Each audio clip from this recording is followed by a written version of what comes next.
the sun is like the symbol of the spirit. ہمیں وہ محدود لگ رہا ہے, ادھر تو infinite ہے. So that is the barzakh. It has, اس لیے ایک concept آتا ہے the uncreated spirit, which is the logos in God, and the creating spirit, which is the Ruhul Quds, the creating spirit. یہ پورا ہے. کچھ بات سمجھ آئی؟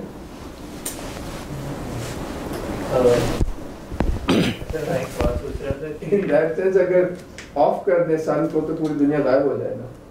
اگر اس ستارے کو لے کے آگے چلے کہ ایگزسٹینشیٹ جیسے سورج کر رہا ہے, جو کچھ بھی ہمیں دکھتا ہے اصل میں سورج ہی کی. اگر کلرز کا ستارہ استعمال کریں لائٹ کا, تو everything we see is nothing but the qualities of the light. If you turn off the light everything is اس کے پیچھے تو کائنات ہے, اس کے پیچھے ہم اس کو ستارے کے طور پہ استعمال کر رہے ہیں. آل آف کریشن کا ہم سمبل لے رہے ہیں, and reality is beyond, which is infinite light, but it projects a limited world through the medium of the divine intellect. یہ بزرگوں سے ہی پڑھا ہے. جی سر بٹ صاحب. اچھا, الکندی کے نظریے میں ہم نے پڑھا تھا کہ روح جب مر جاتی ہے تو وہ کچھ افلاق سے گزرتی ہے, پھل کے کمر سے پھل کے دال. تو ہم یہ کہہ سکتے ہیں کہ یہ جو عقل کے 10 درجے ہیں, دراصل یہ وہ فلسفیانہ موضوع, دراصل یہ درجے بھی ہو سکتے ہیں جن درجوں سے روح مرنے کے بعد گزرتی ہے خدا تک پہنچنے کے لیے, خدا کے ساتھ ایک. انہوں نے اس میں کہا تھا نا کہ یہ ان افلاق سے گزر کے عالم عقل میں جاتی ہے. یہ سارا عالم عقل ہے, یہ دار سکون یہیں سے گزر کے پھر اللہ تعالیٰ تک پہنچتی ہے. تو مطلب پھر ہم یہ بھی کہہ سکتے ہیں, لوگ کہتے ہیں مرنے سے پہلے مر جا, تو دراصل یہ ان نالج کی جو ڈائمینشن ہے ان تک پہنچنے کا ایک طریقہ ہوتا ہے. اگر آپ پہلے مر جاتے ہیں تو آپ جی جی یہ صوفیہ کا راستہ ہے. جی جی ہم ڈسکس ابھی فلاسفہ کا راستہ کر رہے ہیں. لیکن یہ دونوں چیزیں ملی نہیں ہے نا, جیسے وہ یعنی کہ یہ ڈسکرائب کر رہے ہیں فرام اے ڈسٹینس, وہ اس کے اندر جا رہے ہیں اور ایکسپیرینس کر رہے ہیں. ہاں نارملی ہم سمجھتے ہیں کہ ان کا کوئی تعلق ہی نہیں ہے, ایسا نہیں ہے. They seem to be talking about the same world. ویسے اگر الفارابی کا جو فلاسفی اس کو پڑھیں تو اس میں یہ نظر آتا ہے کہ جو یہ عالم عقل ہے نا, اس کی جو ایکٹیویٹی ہے, جو 10 درجات ہیں, ان ایکٹیویٹی کے نتیجے میں یہ افلاق بنتے ہیں, لائک پروجیکشنز آف دیٹ. کیونکہ عالم عقل جو ہے اٹس امٹیریل, تو اس کی ایک مٹیریل پروجیکشن جو ہے وہ افلاق ان ہیونس میں بنتی ہے. یہاں بھی مگر heavens are not necessarily the physical, کیونکہ اس کو کہا السماء دنیا. What we see is all just the lowest heaven because it's physical. یہ جو دوسرے heavens ہیں, they are supposed to be spiritual. لیکن ان کا نام تو جو بات تو کرنی ہے نا, بات کیسے کریں؟ وہ تو 7 planets ان کے بھی سمبل. خیر لمبی بات ہے, آپ ان پرنسپل آپ سے جی دوبارہ. مجھے یہ سمجھ میں آئی کہ اس الفارابی کی تھوڑا پڑھا تو کہ جو عالم عقل ہے اس میں جو بھی خیالات ہوتے ہیں, جو بھی کام ہوتا ہے, جو اس کی ڈسکرپشن ہے, اس کے نتیجے میں آپ کے افلاق پیدا ہوتے ہیں. کیا یہ بات صحیح ہے؟ جی کہ اس کے بعد ہی ہے نا, یہ افلاق کا درجہ بعد میں ہے. ٹھیک ہے جی جی جی.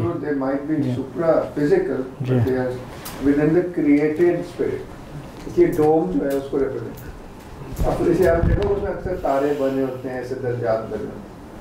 یہ بھی کافی انٹرسٹنگ پوائنٹ آپ نے. جناب کوئی سوال کریں؟ ہاں جی بولیں.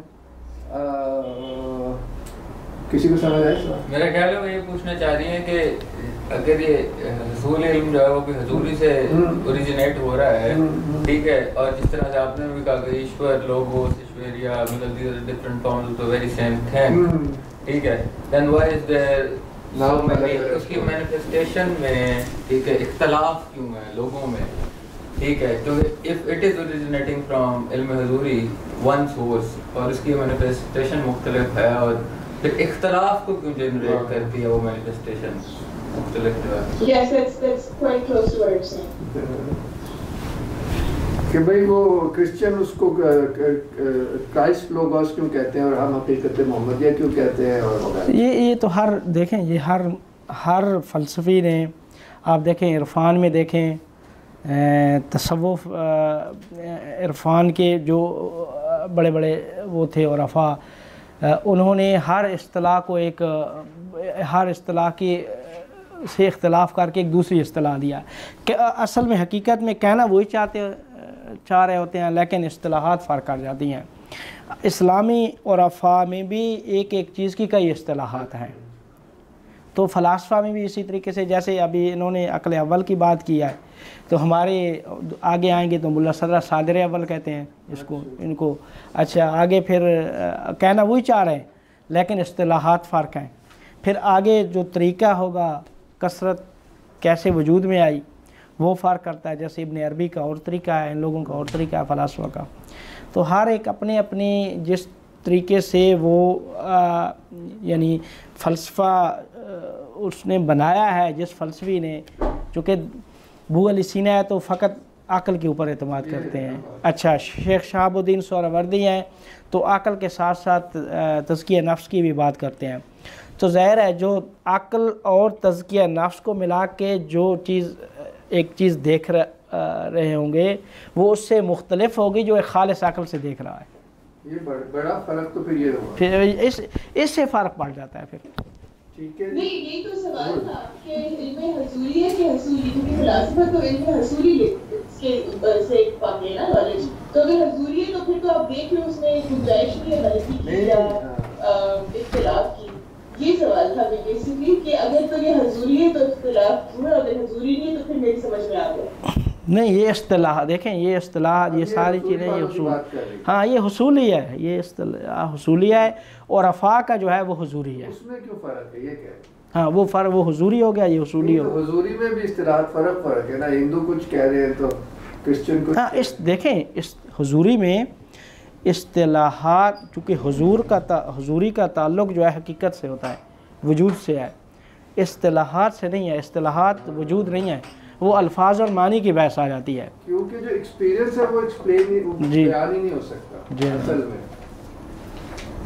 ٹھیک ہے بہت خوب.